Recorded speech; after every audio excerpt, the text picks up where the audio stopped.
അച്ഛൻ മരിച്ചതിന് ശേഷം അമ്മയോടൊപ്പം ഗ്രാൻഡ്മയുടെ ഹൗസിലേക്ക് മാറുന്ന രണ്ട് കുട്ടികൾ. പക്ഷെ അവിടെ ചെല്ലുമ്പോൾ ഇവർ അമ്മയുടെ ക്യാരക്ടർ കംപ്ലീറ്റ് മാറും. പറഞ്ഞു വരുന്നത് 2014 പുറത്തിറങ്ങിയിട്ടുള്ള മിസ്റ്ററി ത്രില്ലർ സിനിമയായിട്ടുള്ള ഫ്ലവേഴ്സ് ഇൻ ദ ആറ്റിക് എന്ന മൂവിയെ പറ്റിയാണ്. അപ്പം welcome to Movie Hunter Malayalam. നമുക്ക് സമയം കളയാതെ നേരെ വീഡിയോയിലേക്ക് പോകാം. മൂവി ആരംഭിക്കുമ്പോൾ നമ്മൾ കാണുന്നത് സിബ്ലിങ്സ് ആയിട്ടുള്ള 4 കുട്ടികൾ കളിച്ചുകൊണ്ടിരിക്കുന്ന സീനാണ്. ആ ടൈമിലാണ് കുറേ വർഷങ്ങൾക്ക് ശേഷം അവർ അച്ഛൻ അങ്ങോട്ടേക്ക് വരുന്നത്. ഇത് കണ്ടുടനെ അവർ ഹാപ്പിയാകും. ആ ഒരു ടൈമിലാണ് പുള്ളി പ്രമോഷനായ കാര്യം പറയുന്നത്. ഇത് കേട്ടുടനെ എല്ലാവരും ഹാപ്പിയാകും. പക്ഷേ പുള്ളിയുടെ മകൾ ഒഴിച്ച്. കാരണം എന്തെന്ന് വെച്ചാൽ ഓൾറെഡി പുള്ളി വീട്ടിലേക്ക് വരത്തില്ല. അതിൻ്റെ കൂടെ പ്രമോഷനും ആയിക്കഴിഞ്ഞാൽ ഊഹിക്കാമല്ലോ. ഇതെല്ലാം കണ്ടിട്ട് ഇവളുടെ അച്ഛൻ വന്നിട്ട് ഇവളെ സമാധാനപ്പെടുത്തിയിട്ട് ഒരു റിങ് ഗിഫ്റ്റ് ആയിട്ട് കൊടുക്കും. ഒരു ദിവസം പുള്ളിക്ക് പ്രമോഷൻ കിട്ടി കഴിഞ്ഞാൽ പാർട്ടി നടത്തിക്കൊണ്ടിരിക്കുമ്പോഴാണ് ഒരു കാറ് വരുന്ന സൗണ്ട് കേൾക്കുന്നത്. ഇത് കേട്ടിട്ട് വൈഫ് ഹസ്ബൻഡ് വന്നെന്ന് ഓർത്ത് ഓടി ചെല്ലുമ്പോഴാണ് ഒരു പോലീസുകാർ നിൽക്കുന്നത്. പുള്ളി പറയും നിങ്ങളുടെ ഹസ്ബൻഡ് ഒരു കാർ ആക്സിഡൻറ്റിൽ മരിച്ചു പോയിട്ടുണ്ടെന്ന്. അങ്ങനെ കുറച്ച് മാസത്തേക്ക് ഇവർ അച്ഛനില്ലാത്തതുകൊണ്ട് ഫാമിലി വളരെ കഷ്ടപ്പാടിലേക്ക് പോകും. ആ ഒരു ടൈമിൽ തന്നെ ഇവരുടെ അമ്മ ആർക്കോ കണ്ടിന്യൂസ് ആയിട്ട് ലെറ്റർ എഴുതുന്നുണ്ട്. അതുപോലെ തന്നെ ഇതിൽ ഇവരുടെ മക്കളുടെ പേരാണ് ക്രിസ്റ്റഫറും കാതറിനും. അങ്ങനെ ഒരു ദിവസം അവർ സ്കൂൾ വിട്ട് വീട്ടിൽ വരുമ്പോഴാണ് ഇവർ അമ്മ ഒരു കാര്യം പറയുന്നത്. ഞാനൊരു റിച്ച് ഫാമിലിയിൽപ്പെട്ട പെണ്ണായിരുന്നു. പക്ഷേ നിങ്ങളുടെ അച്ഛനെ കല്യാണം കഴിച്ചതിന് ശേഷമാണ് ഞാൻ അവിടെ നിന്ന് പോകുന്നതെന്നും അതുപോലെ തന്നെ നിങ്ങളുടെ അച്ഛൻ മരിച്ചതിന് ശേഷം ഞാൻ എൻ്റെ അമ്മയ്ക്ക് കണ്ടിന്യൂസ് ആയിട്ട് ലെറ്റർ അയക്കുമായി. അതുകൊണ്ട് എൻ്റെ അമ്മ വീട്ടിലേക്ക് ക്ഷണിച്ചിട്ടുണ്ട്. സോ വെർജീനിയയിലുള്ള എൻ്റെ വീട്ടിലാണ് നമ്മൾ ഇനി സെറ്റിലാകാൻ പോകുന്നതെന്നും പറയും. ആദ്യം കുട്ടികളെ സമ്മതിക്കത്തില്ല. പക്ഷെ അവർ അമ്മ പറയും നമ്മുടെ ഈ വീട് ലോണിന് വാങ്ങിച്ചേക്കുന്നത്, അതുകൊണ്ട് തന്നെ ബാങ്കുകാരോടെ ഞാൻ കൊണ്ടുപോകും, നമുക്ക് വേറെ വഴിയില്ലെന്ന് പറഞ്ഞ് അവരെ കൊണ്ട് സമ്മതിപ്പിക്കും. അങ്ങനെ ഒരു വെർജീനിയയിലേക്കുള്ള ട്രെയിനിൽ കയറും. അവിടെ സ്റ്റേഷനിൽ ചെന്ന് ഇറങ്ങുമ്പോൾ ഇവരെ വിളിക്കാൻ ആരും വരത്തില്ല. അങ്ങനെ ഇവരെ വീട് വരെ നടക്കും. അങ്ങനെ അവർ വീട്ടിൽ വരുമ്പോൾ ഒരു കിളവി വന്ന് ഡോർ തുറക്കും. പുള്ളിക്കാരി ശബ്ദം ഉണ്ടാക്കലെന്ന് പറഞ്ഞ് അവരെ വിളിച്ചുകൊണ്ട് മുകളിലത്തെ നിലയിൽ പോകും. അവിടെ മുറി ചെല്ലുമ്പോഴാണ് ഇവർ അമ്മ പറയുന്നത് എൻ്റെ കൂടെ നിങ്ങളുള്ള കാര്യം എൻ്റെ അച്ഛൻ അറിയത്തില്ലെന്ന്. അതായത് ഈ കുട്ടികളുടെ ഗ്രാൻഡ്മയ്ക്ക്.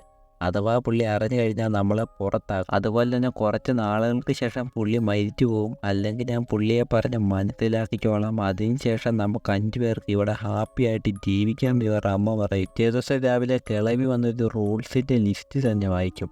അതോടൊപ്പം തന്നെ മാസത്തിൻ്റെ അവസാനത്തെ ഫ്രൈഡേ നിങ്ങൾ ആരും റൂമിൽ കാണല്ലേ, എല്ലാവരും സ്റ്റോർ റൂമിലോട്ട് പോകണം. കാരണം അന്ന് ഇവിടെ വേലക്കാരി ക്ലീൻ ചെയ്യാൻ വരുന്നതാണെന്ന് പറയും. അതോടൊപ്പം തന്നെ ഇതെല്ലാം ചെയ്താലും നിങ്ങൾക്ക് 3 നേരം ഫുഡും കിട്ടത്തുള്ളെന്ന് പറഞ്ഞിട്ട് കിളവി അവിടെ നിന്ന് പോകും. അവിടുന്ന് ക്രിസ്റ്റഫറും കാതറിനും സ്റ്റോർ റൂമിലേക്ക് ഇരുന്നിട്ട് പിള്ളേർക്ക് കളിക്കാനുള്ള ഊഞ്ഞാലൊക്കെ സെറ്റ് ചെയ്യും. കുറച്ച് കഴിഞ്ഞ് ഇവർ ഒറ്റ വെച്ച് കളിച്ചുകൊണ്ടിരിക്കുമ്പോഴാണ് ഇവരുടെ അമ്മ അങ്ങോട്ടേക്ക് വരുന്നത്. പുറകെ തന്നെ കിളവിയും ഫോളോ ചെയ്ത് വരും. പുള്ളിക്കാരത്തി ചോദിക്കും എന്തിനാ ഇവിടെ ഒറ്റ വെച്ച് സംസാരിക്കുന്നത്. ഉടനെ ഇവരുടെ അമ്മ പിള്ളേരായ ഒച്ച ഉണ്ടാകും, അവർക്ക് വേറെ എന്താ അറിയാനാന്ന് പറഞ്ഞ് കിളവിയുമായിട്ട് അടിയുണ്ടാകും. ഉടനെ തന്നെ കിളവി ഇവരുടെ അമ്മയെ വിളിച്ചുകൊണ്ട് പുറത്തേക്ക് പോകും. കുറച്ച് കഴിഞ്ഞ് ഇവർ രണ്ട് അകത്തേക്ക് വരുമ്പോഴാണ് ഇവരുടെ അമ്മയ്ക്ക് കിളവി പണിഷ്മെൻറ്റ് കൊടുത്തേക്കെന്ന് കാണുന്നത്.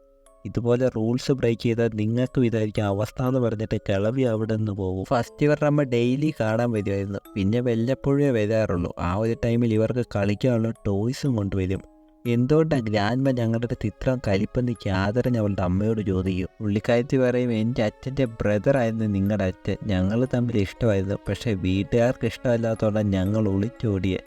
അതുകൊണ്ട് തന്നെ നിങ്ങളുടെ അച്ഛനോടുള്ള കലിപ്പാൻ നിങ്ങളോട് തീർക്കുന്നതെന്ന് പുള്ളിക്കാരത്തി പറയും. അതായത് ഇവളുടെ ചെറിയച്ഛനെ തന്നെയാണ് ഇവൾ കെട്ടിയേക്കുന്നത്. കുറച്ച് കഴിഞ്ഞ് കുട്ടികളവിടെ ഗാർഡൻ ഉണ്ടാക്കിക്കൊണ്ടിരിക്കുമ്പോൾ ഫേക്ക് ഫ്ലവേഴ്സ് ഉണ്ടാക്കും.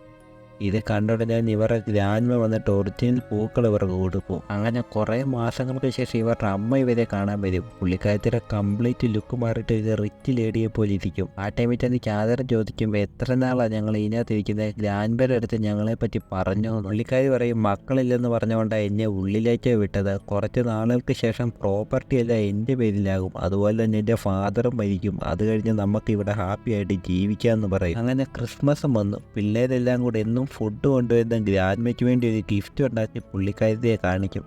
ഇത് കണ്ടുടനെ പുള്ളിക്കാരത്തി ഇമോഷനാകും. പക്ഷേ എല്ലാം കൺട്രോൾ ചെയ്ത് വെച്ചിട്ട് കഥ കടച്ചിട്ട് അവിടെ നിന്ന് പോകും. ക്രിസ്മസ് ആയതുകൊണ്ട് പിള്ളേർക്ക് വേണ്ടി ഒരുപാട് ഗിഫ്റ്റ് അമ്മ കൊണ്ടുവരും. ആ ടൈമിൽ തന്നെയാണ് സ്വത്തെല്ലാം പുള്ളിക്കാരത്തിയുടെ പേരിലായതുകൊണ്ട് ഇന്ന് സെലിബ്രേറ്റ് ചെയ്യാനായിട്ട് പാർട്ടി വെക്കുന്നുണ്ടെന്ന് പറയുന്നത്. ഇത് കേട്ട ഉടനെ തന്നെ പിള്ളേർ ചോദിക്കും എന്നാൽ ഞങ്ങൾ ഇതെല്ലാം ഒളിഞ്ഞിരുന്ന് കണ്ടോട്ടെ എന്ന്. ആദ്യം പുള്ളിക്കാരി ഇതിന് സമ്മതിക്കത്തില്ലെങ്കിലും പിന്നീട് ഓക്കെ പറയും. അങ്ങനെ വൈകിട്ടാകുമ്പോൾ ഇവരൊരു ബോർഡിനകത്തിരുന്ന് ഈ പാർട്ടി മുഴുവൻ കാണും. ആ ടൈമിൽ ഇവരുടെ ഗ്രാൻഡ് ഇവരുടെ അമ്മയ്ക്കൊരു ഗിഫ്റ്റ് കൊടുക്കുന്ന കാണുന്നത്. അത് കണ്ട ഉടനെ ഇവർ പറയും നമുക്ക് ഇതുപോലെ തന്നെ വലിയൊരു പാർട്ടി നടത്തണമെന്ന്. അങ്ങനെ പാർട്ടി എല്ലാം കഴിഞ്ഞ് മുകളിലേക്ക് പോകുമ്പോൾ അവർ അമ്മ ഫാമിലി ലോയറുമായിട്ട് റൊമാൻസ് ചെയ്തുകൊണ്ടിരിക്കുന്ന കാണുന്നത്. ഇത് കണ്ട ഉടനെ തന്നെ ക്രിസ്റ്റഫർ ക്യാതറിനെ റൂമിലേക്ക് പറഞ്ഞിട്ട് അവൻ ആ വീട്ടിലെ റൂം ഫുള്ള് ചെക്ക് ചെയ്യും. കുറച്ച് കഴിഞ്ഞ് അവർ അമ്മ റൂമിലേക്ക് വരുമ്പോൾ ക്രിസ്റ്റഫർ ഇല്ല. അവൻ എന്ത് ചെയ്യുന്ന ക്യാതറിനോട് ചോദിക്കുന്ന ആ ടൈമിൽ തന്നെ ക്രിസ്റ്റഫറും കയറി വരും. ഇത് കണ്ടുടനെ തന്നെ പാർട്ടി കഴിഞ്ഞ് നേരത്തെ വരണ്ട എന്ന് പറഞ്ഞ് അവൻ്റെ അമ്മ അവനെ പിടിച്ചടിക്കും. പിറ്റേ ദിവസം നടന്നതിനെല്ലാം സോറി ചോദിക്കും. എന്നിട്ട് അവരോട് പറയും നിങ്ങൾക്ക് ഈ റൂമിലിരിക്കുന്ന ഒട്ടും ഇഷ്ടമല്ലെന്നറിയാം, അങ്ങനെ ഇഷ്ടമല്ലെങ്കിൽ ഈ റൂമിൽ നിന്ന് ഇപ്പോൾ പോകാം, പക്ഷേ അതുകൊണ്ട് എനിക്ക് പ്രോപ്പർട്ടി ഒന്നും കിട്ടത്തില്ല, നമ്മൾ പഴയ ലൈഫിലേക്ക് തിരിച്ചു പോകണമെന്ന് പറയും. ഉടനെ കുട്ടികൾ ഓർക്കും ഇത്ര നാൾ ക്ഷമിച്ചതല്ലേ, ഇനിയിപ്പോൾ കുറച്ച് നാളൂടെ പോരെന്ന് ഓർത്ത് ഓക്കെ പറയും. അങ്ങനെ 1 വർഷം കടന്നുപോയി. ഇന്നും അവർ ആ റൂമിൽ തന്നെയാണുള്ളത്. അങ്ങനെ ക്യാതറിന് വേണ്ടി ലൈഫിൽ ഫസ്റ്റ് ടൈം അവളുടെ അമ്മ ഒരു ബ്രാ ഗിഫ്റ്റായിട്ട് കൊടുക്കും. ഇതവൾ കണ്ണാടി നോക്കി ഇട്ട് നോക്കുമ്പോഴാണ് ക്രിസ്റ്റഫർ അങ്ങോട്ടേക്ക് വരുന്നത്. അവൻ ഇവളെ ഈ ഒരു രൂപത്തിൽ കണ്ട ഉടനെ തന്നെ ഷോക്കാകും. സെയിം ടൈമിൽ തന്നെ കിളവിയും അങ്ങോട്ട് വരും. നിങ്ങൾ തമ്മിൽ എന്തോ തെറ്റായ ബന്ധമുണ്ട്, ഇത് എത്ര നാളായി തുടങ്ങിയെന്ന് പുള്ളിക്കാരി ചോദിക്കും. ഞങ്ങൾ തമ്മിൽ അങ്ങനെയൊന്നുമില്ല, ഞങ്ങൾ ബ്രദർ ആൻഡ് സിസ്റ്റേഴ്സ് ആണെന്ന് ക്രിസ്റ്റഫർ പറയും. ഉടനെ തന്നെ കിളവ് പറയും അതൊന്നും എനിക്കറിയണ്ട, നീ ഇപ്പോൾ ഇവളുടെ ഹെയർ കട്ട് ചെയ്തില്ലേ, നിങ്ങൾക്ക് ഒരാഴ്ചത്തേക്ക് ഫുഡില്ലെന്ന് പറയും. പക്ഷേ ക്രിസ്റ്റഫർ കട്ട് ചെയ്യത്തില്ല. അതുകൊണ്ട് തന്നെ അവർ ഒരു ദിവസം പട്ടിണി കിടക്കും. അമ്മ വരുമ്പോൾ നമുക്കിത് അമ്മയോട് പറയാമെന്ന് രണ്ടുപേരും ഇങ്ങനെ സംസാരിച്ചുകൊണ്ടിരിക്കും. ആ ഒരു ടൈമിൽ ആ കിളവ് വന്ന് ഫുഡ് വെച്ചിട്ട് പോകുന്നത്. അങ്ങനെ രാത്രി ഫുൾ ഉറങ്ങിയിട്ട് രാവിലെ എഴുന്നേൽക്കുമ്പോൾ ക്യാതറിൻ്റെ ഹെയർ ഫുള്ള് ടാറിരിക്കുന്നു. അതുകൊണ്ട് തന്നെ വേറെ ഒരു വഴിയില്ലാത്തതുകൊണ്ട് ക്രിസ്റ്റഫർ ക്യാതറിൻ്റെ മുടി മുറിക്കും. അങ്ങനെ 1 വർഷം കൂടെ കടന്നു പോകും. ടോട്ടൽ 2 വർഷമായിട്ട് അവർ ആ വീടിനകത്ത് തന്നെ. ഇപ്പം ക്രിസ്റ്റഫറും കുറച്ച് വളർന്നു, ക്യാതറിനും കുറച്ച് വളർന്നു. ഒരു ദിവസം അവർ ജനൽ വഴി ഇറങ്ങി ലേക്കിലേക്ക് ചെല്ലും. അവിടെ ചെല്ലുമ്പോൾ അമ്മ ഒരുപാട് നാളായിട്ട് കാണുന്നില്ല, എനിക്കെന്തോ ഡൗട്ട് ഉണ്ടെന്ന് ക്യാതറും പറയും. അപ്പോൾ ക്രിസ്റ്റഫർ പറയുകയെ ഒരിക്കലുമില്ല, അവർ നമുക്ക് വേണ്ടിയാണ് കഷ്ടപ്പെടുന്നത്, ഒരു ദിവസം നമ്മളൊരു ഹാപ്പി ലൈഫ് ജീവിക്കുമെന്നും പറയും. അങ്ങനെ കുറേ മാസങ്ങൾക്ക് ശേഷം അവരുടെ അമ്മ വന്നിട്ട് പറയും എനിക്കും ലോയർക്കും മാരേജായി, ഞങ്ങൾ ഹണിമൂണിന് യൂറോപ്പിൽ പോയേക്കുമായിരുന്നു, അതുകൊണ്ടാണ് കുറേ നാൾ കാണാനെന്ന് പറയും. ഇത് കേട്ടോണ്ട് തന്നെ അവർക്ക് അക്സെപ്റ്റ് ചെയ്യാൻ പറ്റത്തില്ല. ക്രിസ്റ്റഫർ ചോദിക്കും ഞങ്ങളെ വിട്, ഈ ചെറിയ പിള്ളേരെ പറ്റി നിങ്ങൾ ആലോചിച്ചോന്ന്. ഉടനെ അവർ അമ്മ പറയും കുറച്ച് നാൾ കഴിഞ്ഞ് എൻ്റെ അച്ഛൻ മരിക്കും, അത് കഴിഞ്ഞ് നിങ്ങളെ ഞാൻ ലോയറിൻ്റെ അടുത്ത് പരിചയപ്പെടുത്തിയിട്ട് നന്നായിട്ട് നോക്കിക്കോളാമെന്ന്. അങ്ങനെ ക്യാതറിന് അമ്മയെ വിശ്വസിക്കുന്ന പരിപാടി അപ്പോഴേ നിർത്തി. പക്ഷേ ക്രിസ്റ്റഫർ ഇപ്പോഴും വിശ്വസിച്ചുകൊണ്ടിരിപ്പുണ്ട്. ആ ഒരു ടൈമിൽ ഇവരുടെ ഗ്രാൻഡ്മ ഉള്ളിലേക്ക് വന്നിട്ട് ഇവർക്ക് കുറച്ച് ഡോണറ്റ് വെച്ചിട്ട് പോകും. ഒരു ദിവസം അവർ രണ്ട് ജനലിൽ കൂടെ താഴേക്ക് നോക്കിയിരിക്കുമ്പോൾ ആ കിളവി അങ്ങോട്ടേക്ക് വരുന്നത്. എടാ ചെറുക്ക, ജനലിന് അവിടെ നിന്ന് മാറി നിൽക്കാൻ പുള്ളിക്കാരി പറയും. എൻ്റെ പേര് ചെറുക്കൻ നല്ല ക്രിസ്റ്റഫർ എന്നാണെന്നും അവൻ പറയും. അത് ഇവരുടെ അച്ഛൻ്റെയും പേരായിരുന്നു. അതുകൊണ്ട് തന്നെ ഇത് കേട്ടിട്ട് കലിപ്പായിട്ട് എന്നെ എതിർത്ത് സംസാരിക്കുന്നവൻ ചോദിച്ചിട്ട് കിളവി ഇവനെ എടുത്തിട്ടടി. അങ്ങനെ അടി കൊണ്ടിട്ട് ഇവൻ്റെ ദേഹം ഫുള്ളും മുറിയും.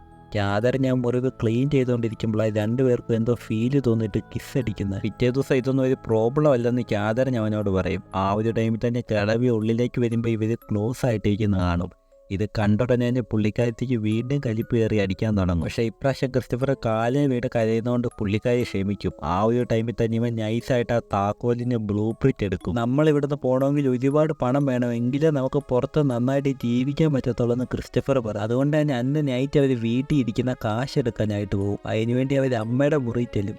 അവിടെ ചെല്ലുമ്പോൾ കുറേ ബുക്ക് ഇരിക്കുന്നത് കാണും. ഇത് കണ്ടുടനെ ഇവർക്ക് ഒരുമാതിരിയാകും. അന്ന് അവർക്ക് കുറച്ച് കാശ് എടുക്കാൻ പറ്റുള്ളൂ, അതായത് മേശയുടെ ട്രോയിലിരിക്കുന്ന കുറച്ച് കാശ് മാത്രം.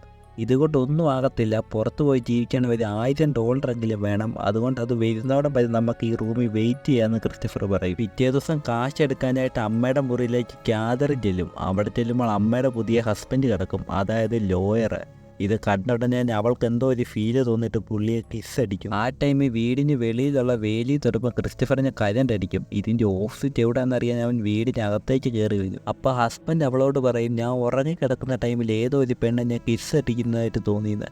ഇത് കേട്ടതിന് തന്നെ ക്രിസ്റ്റഫറിൻ്റെ പിടി കിട്ടും അത് ക്യാതറിനാണെന്ന്. ഉടനെ തന്നെ ക്രിസ്റ്റഫർ ഈ കാര്യം ചോദിച്ച് അവളോട് ചൂടാകും. എനിക്ക് ആ ടൈമിൽ എന്തോ ഫീലായിട്ട് കിസ് അടിച്ചതാന്ന് പറഞ്ഞ് ക്യാതറിന് ഇവനെ സമാധാനിപ്പിക്കും. ആ ഒരു ടൈമിൽ തന്നെ ഇവർ തപ്പി കിസ് ചെയ്തതിന് ശേഷം പരിപാടിയിലേക്ക് കടക്കും. എല്ലാം കഴിഞ്ഞ് കഴിയുമ്പോൾ ക്യാതറിൻ പറയും നമുക്കിനി ഫ്ലോറിഡയിലേക്ക് പോകാം, അതുപോലെ തന്നെ ഈ നടന്നത് ഇനി ഒരിക്കലും നടക്കല്ലെന്ന് പറയും.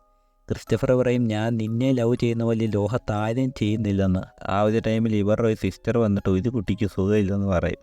അന്നേരം അങ്ങോട്ടേക്ക് ഇവരുടെ അമ്മയും ഗ്രാൻഡ്മയും വരും. പുള്ളിക്കാരി വന്നിട്ട് എന്തോ ആലോചിച്ച് നിൽക്കും. ഉടനെ ക്യാതറിൻ ചോദിക്കും, നിങ്ങളെന്താ ആലോചിച്ച് നിൽക്കുന്നത്, വേഗം കൊച്ചിനെ കൊണ്ടുപോകാൻ പറഞ്ഞ് അവളുടെ അമ്മയ്ക്കിട്ട് അടിക്കും, അല്ലെങ്കിൽ ഞങ്ങൾ ഈ റൂമിൽ നിന്ന് പുറത്ത് വരും, പിന്നെ നിങ്ങൾക്ക് ഒരു പ്രോപ്പർട്ടിയും കിട്ടത്തില്ലെന്ന് പറയുമ്പോൾ അവളുടെ അമ്മ വേഗം കൊച്ചിനെ എടുത്തുകൊണ്ട് പോകും. പിറ്റേ ദിവസം രാവിലെ അവരുടെ അമ്മ വന്നിട്ട് പറയും, ന്യൂമോണിയ കാരണം അവൻ മരിച്ചുപോയി, ഫസ്റ്റ് സ്റ്റേജിൽ നമ്മൾ നോക്കണ്ടായിരുന്നു, ഇത് ലാസ്റ്റ് സ്റ്റേജ് ആയതുകൊണ്ട് ഒന്നും ചെയ്യാൻ പറ്റിയില്ലെന്ന്.